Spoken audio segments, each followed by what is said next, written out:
రాజన్న సిరిసిల్ల జిల్లా రుద్రంగి మండలంలో బహుజన్ సమాజ్ పార్టీ నూతన మండల గ్రామ కమిటీలను సోమవారం ఎన్నుకున్నారు.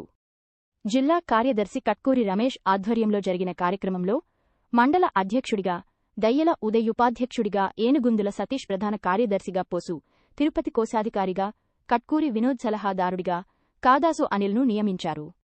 రుద్రంగి గ్రామ అధ్యక్షుడిగా నల్ల నవదీప్, ఉపాధ్యక్షుడిగా తర్రే గణేష్, ప్రధాన కార్యదర్శిగా లింగాల రవీందర్, కోశాధికారిగా లింగంపల్లి సుదర్శన్ను ఎన్నుకున్నారు. ప్రజా సమస్యల పరిష్కారం, సామాజిక న్యాయం, సమానత్వం కోసం నూతన కమిటీలు చురుగ్గా పనిచేయాలని కట్కూరి రమేష్ పిలుపునిచ్చారు. కార్యక్రమంలో బీఎస్పీ నాయకులు, కార్యకర్తలు పాల్గొని నూతన కమిటీ సభ్యులకు అభినందనలు తెలిపారు. సలహాదారుగా కాదాస్ అనిల్ గారిని మండల కమిటీ నియమించడం జరిగింది. అలాగే గ్రామ కమిటీ అధ్యక్షులు నల్ల నవదీప్ గారిని, ఉపాధ్యక్షులు తర్రే గణేష్ గారిని,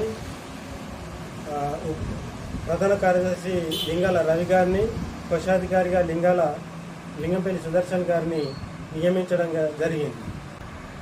ఈ కమిటీలు పార్టీ బలోపేతానికి కృషి చేస్తాయని, అలాగే వీళ్ళందరికీ కూడా కమిటీ మెంబర్లందరికీ కూడా పార్టీ తరఫున శుభాకాంక్షలు తెలియజేయడం జరుగుతుంది. అందరికీ జైలు. బహుజన సమాజ్ పార్టీ రుద్రంగి మండల అధ్యక్షుడిగా జిల్లా కార్యదర్శి రమేష్ అన్న గారు నియమించినందుకు ఆయనకు కృతజ్ఞతలు తెలియజేసుకుంటూ, రుద్రంగి మండల కేంద్రంలో రుద్రంగి మండలంలో బహుజన సమాజ్ పార్టీని బలోపేతం చేయడానికి నా వంతుగా కృషి చేస్తూ, రాబోయే రోజుల్లో బహుజన సమాజ్ పార్టీకి ఫలితాలు తీసుకురావడానికి అందరం కలిసికట్టుగా కృషి చేస్తామని తెలియజేసుకుంటూ, నాతో పాటు నియమితులైనటువంటి రుద్రంగి మండల కమిటీకి, అదేవిధంగా గ్రామ శాఖ కమిటీకి కూడా కృతజ్ఞతలు తెలియజేసుకుంటూ అందరికీ జై.